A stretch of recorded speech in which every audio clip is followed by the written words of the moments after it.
Olá, amigos e amigas da TV Câmara de Itajaí. Começa agora mais um programa Câmara Aberta, o primeiro de 2021.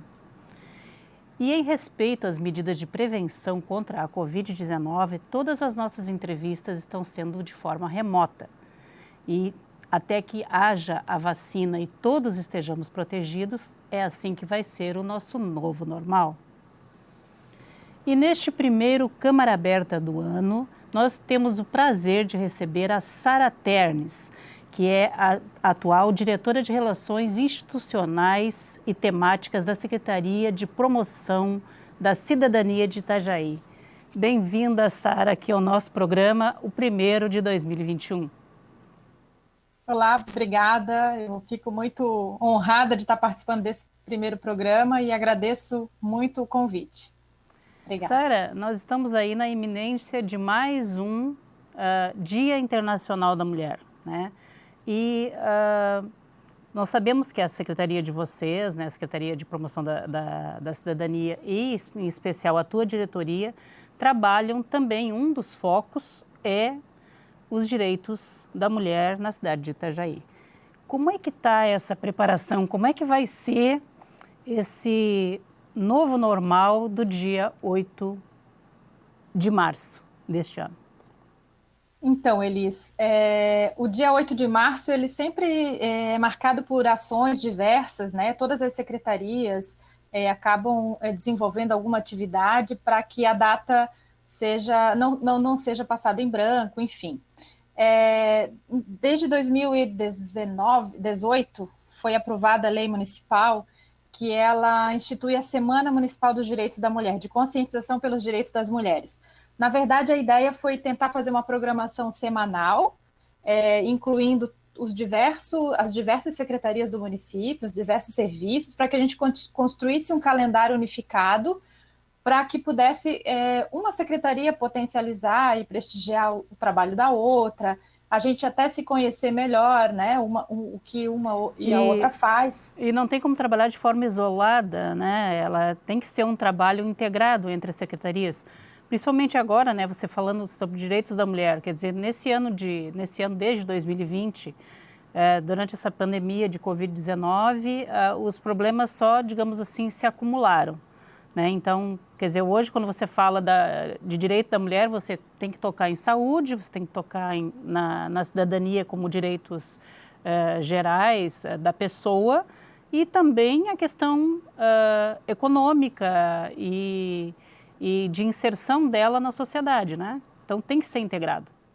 Exatamente. E aí a gente consegue desenvolver uma programação que contempla vários dias e contempla vários tipos de serviço, né? Divulga, participa, promove debates e ações. O ano passado a gente finalizou a Semana da Mulher, até teve um ato bem legal que foi festivo no mercado público, com a apresentação de um coletivo Mulher Arte, só mulheres, instrumentistas e cantoras, e no final de semana seguinte fechou tudo por conta da pandemia. A partir então, daí ninguém mais teve vida normal nenhuma. Então, assim, tu até me falavas aqui antes que foi bem difícil construir essa pauta agora para esse ano, né? Ainda está muito difícil de definir o que fazer, como fazer, até porque o governo, apesar de não ter mudado o nosso prefeito, mudaram muitas secretarias, muito secretariado e ainda está difícil de construir essa pauta conjunta? As coisas ainda estão se ajeitando, né? Algumas secretarias demoraram um pouquinho mais para ser nomeados, secretários, secretárias, até mesmo os nossos grandes parceiros, que sempre são o Conselho da Mulher, a Rede de Violência, ainda estão recompondo seus integrantes, porque quando a gente muda de um setor, né, acaba tendo que alterar os representantes dos cargos, né, dos lugares governamentais, e aí atrasa um pouquinho tudo isso. Como tu falou, é o mesmo governo, não trocamos o prefeito, né, uma nova gestão com o mesmo prefeito, mas algumas coisas modificaram e a gente ainda está ajeitando tudo isso, mas ainda assim construindo uma programação mais enxuta, online, não vamos promover nenhuma atividade presencial, né, mas uma programação mais enxuta para não passar em branco essa data, que a gente quer reforçar que é um momento de reflexão, né, pela luta dos direitos das mulheres, enfim, então construir uma agenda mais virtual, né, com identidade visual nas redes e algumas atividades online.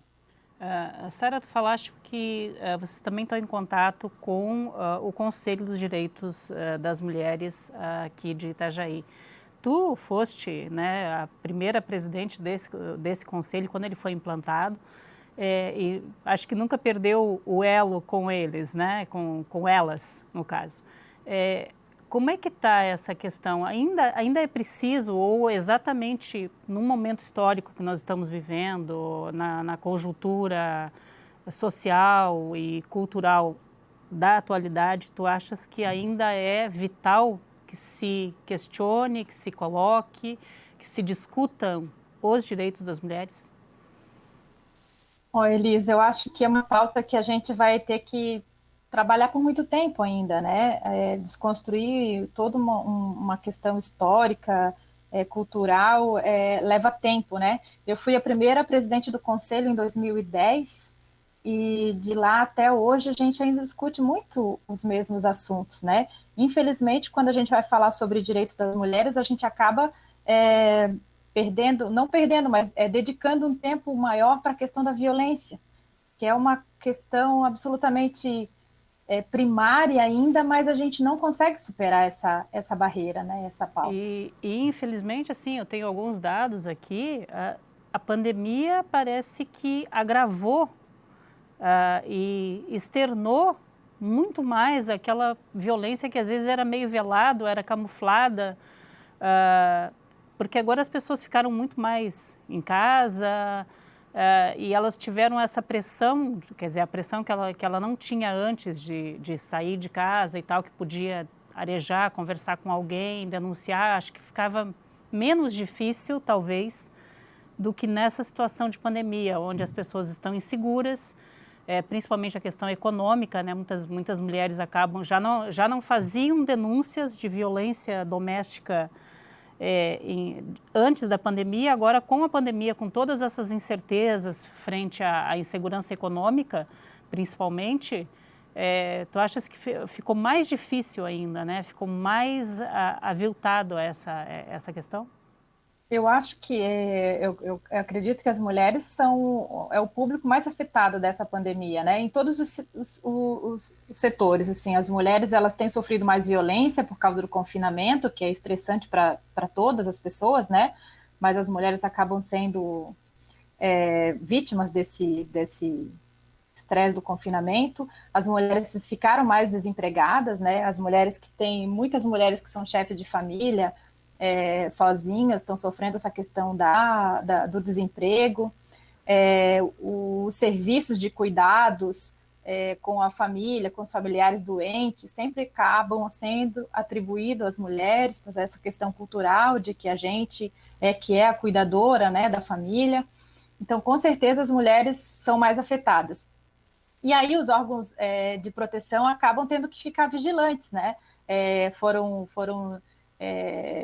criadas delegacias virtuais, onde as pessoas podem fazer boletim de ocorrência online e audiências, enfim. A gente foi vivendo a pandemia, as coisas foram acontecendo e todos os órgãos tiveram que se modernizando, se adaptando, né?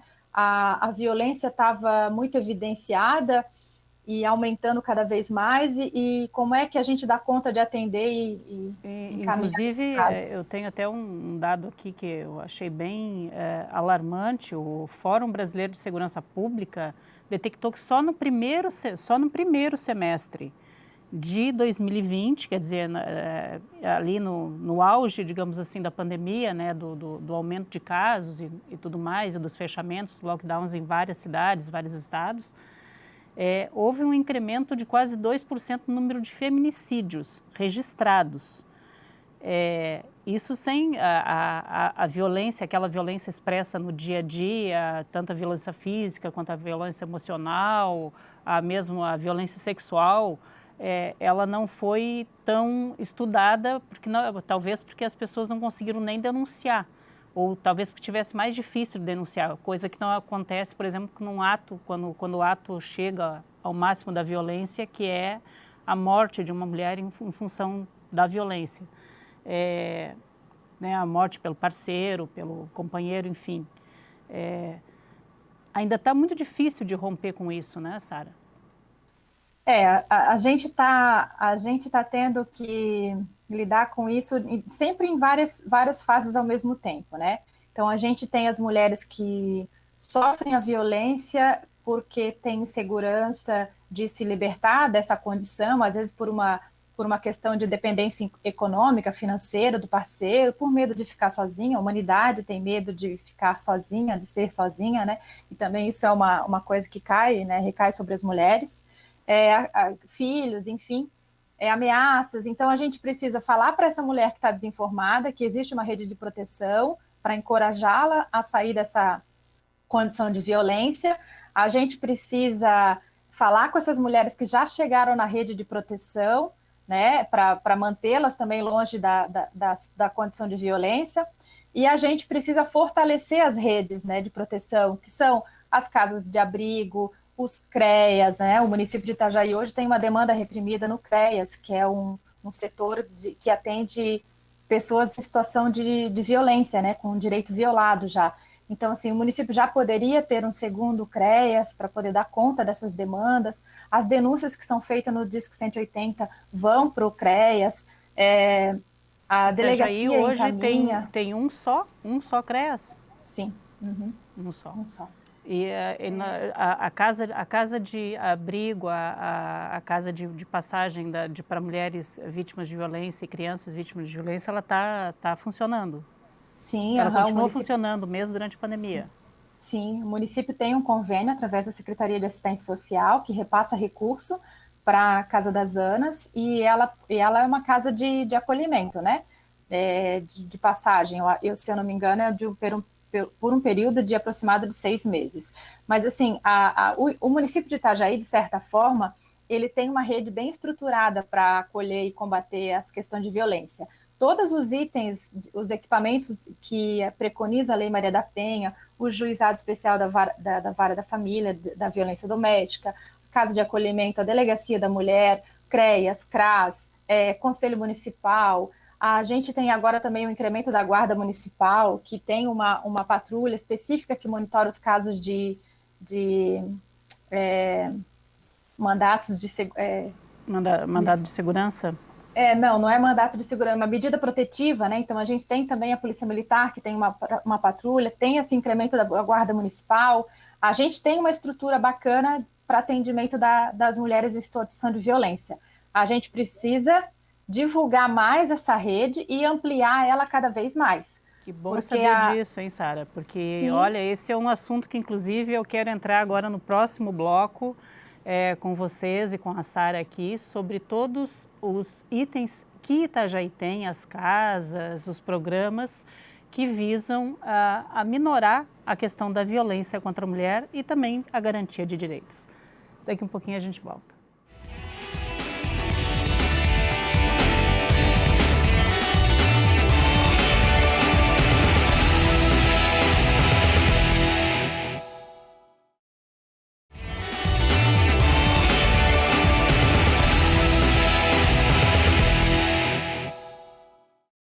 Amigos e amigas da TV Câmara, voltamos aqui nesse Câmara Aberta, que hoje entrevista a Sara Ternes remotamente. Sara, a gente começou a falar, a tocar no assunto das redes de proteção à mulher que o Itajaí oferece, né? Os programas de inclusão, enfim.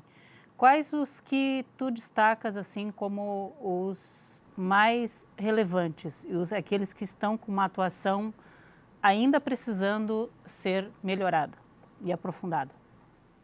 Então, Elis, a Lei Maria da Penha ela foi criada em 2006 e ela, além de tipificar, né, os tipos de violência, dizer que violência verbal é violência, violência física, violência patrimonial, emocional, enfim, além dela colocar isso para a gente como como violência, porque a gente acabava achando que só violência sexual e violência física que eram, de fato, violências, né? Ela também estipula que os municípios se organizem e que construam uma rede de proteção, que ela vem desde uma vara no fórum sobre violência doméstica e familiar, que Itajaí existe, funciona muito bem, tem dado uma resposta rápida para a questão das medidas protetivas, né? O município também dispõe no Ministério Público uma sexta promotoria que também tem um juizado de violência doméstica e familiar, que consegue dar resposta rápida para as questões.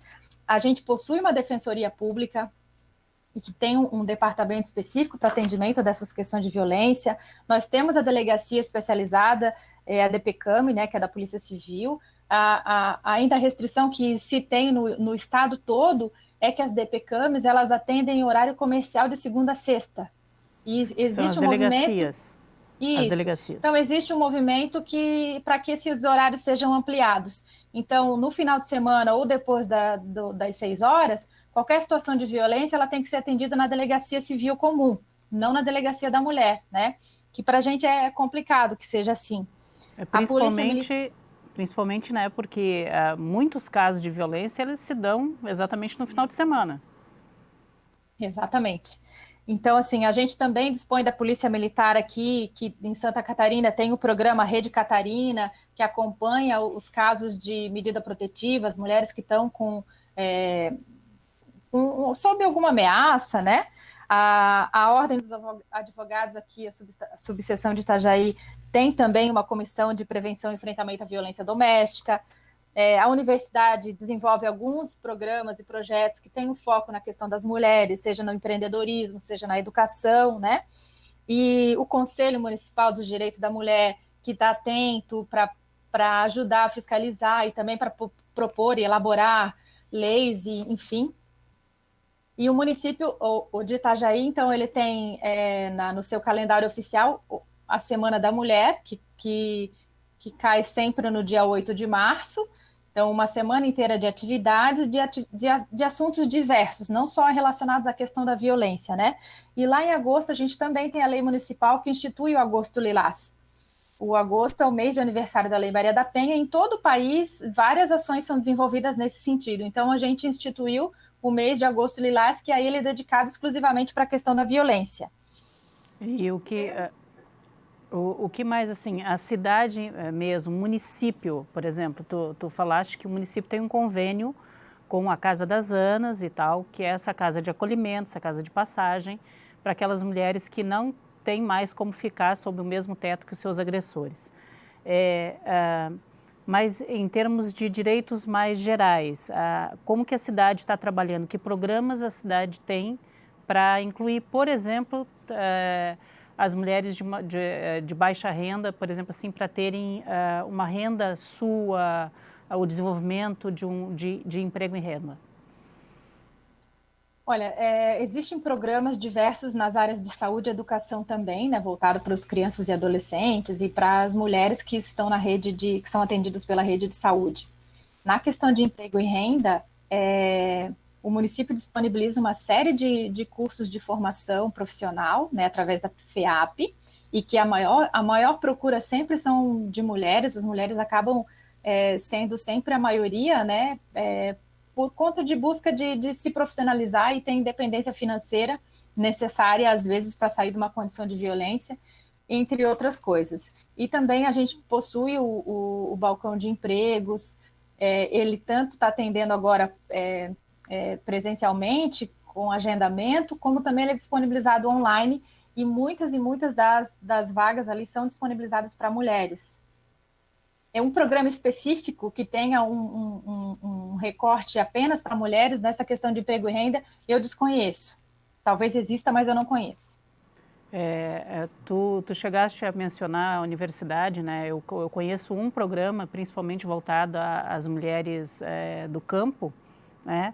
Que tem um programa muito interessante, voltado para as mulheres, para a pequena produtora, que desenvolve questões não apenas de ensino do trabalho e de outras atividades, por exemplo, de geração de renda por meio de de fazer geleias, diversificação da sua produção e tudo mais, mas eu sei que eles têm também, junto a isso, eles fazem toda uma formação de conscientização para os direitos, para que ela saiba que ela é importante na sociedade e que ela tem um papel fundamental. As mulheres do campo, elas têm um agravante, né, a mais quando elas estão colocadas numa situação de violência, porque elas vivem em áreas mais isoladas, às vezes não têm acesso a um telefone celular, não têm acesso à internet, o vizinho do lado mora muito longe, não consegue ouvir um grito de socorro eventualmente, né? Então existe esse trabalho que é feito com a universidade, eu acho que a EPAGRE também faz alguma coisa nesse sentido, e assim, tem a necessidade de profissionalizar e ter o desenvolvimento ali de geração de renda, mas isso também serve como um chamariz para reunir essas mulheres e poder fazer essa fala de que elas podem procurar algum jeito, algum órgão que possa ajudá-las a sair dessa situação de violência, que elas têm direitos garantidos, né? Acaba sendo um chamariz para conversar sobre esse assunto. E Sara, assim, a Secretaria especificamente de Promoção da Cidadania e a tua diretoria ou as outras diretorias da Secretaria não tem algum programa semelhante a este, tipo, vamos fazer um emprego e renda aqui, um curso de formação, sei lá, para esteticista, qualquer coisa assim, e aproveitar esse interim para falar também sobre essas questões, ou vocês não estão pensando nesse direcionamento? Na verdade, Elisa, a gente ali na diretoria de relações temáticas da Secretaria de Promoção da Cidadania, a gente atua na temática das mulheres, pessoa com deficiência e igualdade racial, e também na questão LGBT. A gente promove as discussões, tenta fazer com que essa política seja transversalizada entre os outros setores, mas a gente não desenvolve um programa específico para um público específico assim, né? A gente tem falado muito sobre trazer as diferentes mulheres para esse debate, né? Porque a gente fala para todas as mulheres LGBTs, né? Que precisam ser incluídas nessa questão, as mulheres negras, né? As mulheres pretas, enfim, cada diferença dessa tem especificidades um pouco mais complicadas, né? Nós mulheres brancas, heterossexuais, falando da violência contra a mulher é uma situação, mas mulheres que vivem outras questões de mais dificuldade, de mais vulnerabilidade, têm necessidades ainda maiores. Então, a gente está trabalhando muito para incluir todas essas diferenças no debate sobre mulheres, né? No último Agosto Lilás, a gente fez um debate sobre mulheres encarceradas, a gente fez um debate sobre mulheres com deficiência, né? A gente fez um debate sobre mulheres pretas e uma série de outros temas que a gente ainda precisa alcançar, porque a gente só consegue respeitar e tentar entender e fazer um pouco mais por esse público quando a gente conhece, né? Quando a gente sabe quem é, de quem a gente está falando, quantas mulheres trans a gente tem na cidade de Itajaí, qual que é a pauta delas, o que elas precisam mais urgentemente. A gente não consegue chegar nessas diferenças todas, mas a gente está trabalhando nesse sentido. Na secretaria, na diretoria de temáticas, né? Vocês podem abordar exatamente todas essas diferenças, mas que todas elas têm algo em comum, né? Que é o incluir. Você precisa incluir todas essas populações. Como você disse, uma coisa nós, mulheres brancas, heterossexuais ou homossexuais, mas nós não vivemos outros tipos de violência, nós vivemos um específico. Então, teriam que abarcar isso tudo. É muito trabalho, né? Bastante coisa. É bastante coisa, mas é bem gratificante. A gente aprende muito, porque ninguém chega lá... Eu não sou especialista em nenhuma área dessa. A gente tem afinidade pelo assunto, tem empatia e busca aprender, né? Eu posso citar um exemplo bem bacana, que é o Conselho da Comunidade Negra também.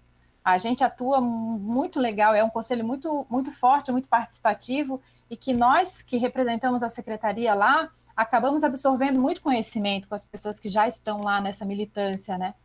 É muito legal. É muito legal também esse trabalho que vocês estão desenvolvendo bom, a gente já falou bastante aqui, né, de que está sendo difícil construir essa pauta, até porque esse é um ano atípico ainda, né, não sabemos quanto tempo vamos ter que viver aí nesse normal, mas você já tem alguma ideia? Você pensou em algumas campanhas pelo site? Vai colocar alguma coisa? Não sei se vai fazer alguma coisa além de rede social, está pensando em alguma coisa assim? A gente está programando, está construindo para o dia 8, que cai numa segunda-feira, uma atividade online, uma live nas redes oficiais do município, que contemple um pouco de arte, de cultura, e também tenha um debate, uma fala, uma palestra, né? Mas que tenha, a gente pensa que, a gente gostaria que tivesse assim um tom mais de esperança, vamos chegar no final dessa pandemia, vamos superar isso tudo juntas, enfim, trazer um pouco de esperança, um pouco de arte para esse dia. E assim, deixar registrado cada vez mais que é uma data de reflexão, né? A gente gosta de ganhar flores, gosta de ganhar bombom, mas o dia 8 de março não é para isso. O dia 8 de março é uma data que marca a luta, né, pela emancipação dos direitos das mulheres. Então, a gente quer sempre marcar essa posição e as pessoas precisam aprender que é assim que a gente precisa comemorar, né, o 8 de março, né? É com luta, reivindicando direitos, fazendo um balanço do que a gente conseguiu conquistar, mas do que ainda tem pela frente, e uma mensagem de esperança, assim, a gente gostaria de passar, né, com essa live do dia 8. A gente ainda vai divulgar a programação bem certinha? E a gente, quando vocês tiverem a programação, estamos disponíveis para que vocês possam também divulgar bastante essa pauta, tá? Sara, muito bom te receber aqui, muito obrigada pela sua entrevista e conte sempre com a TV Câmara, sempre que vocês precisarem e quiserem divulgar todas as ações de vocês. Nossa, eu que agradeço, adorei te rever e agradeço demais o espaço que a TV Câmara sempre dá para a gente. Obrigada mesmo, um abraço. Obrigada a você. E obrigada a você que nos acompanhou e vai continuar nos acompanhando nessa programação tanto pelo canal 14 da NET, quanto pelas redes sociais da Câmara de Vereadores de Itajaí, no Facebook e no YouTube. A você, muito obrigada e até o próximo Câmara Aberta, ainda de forma remota. Cuide-se!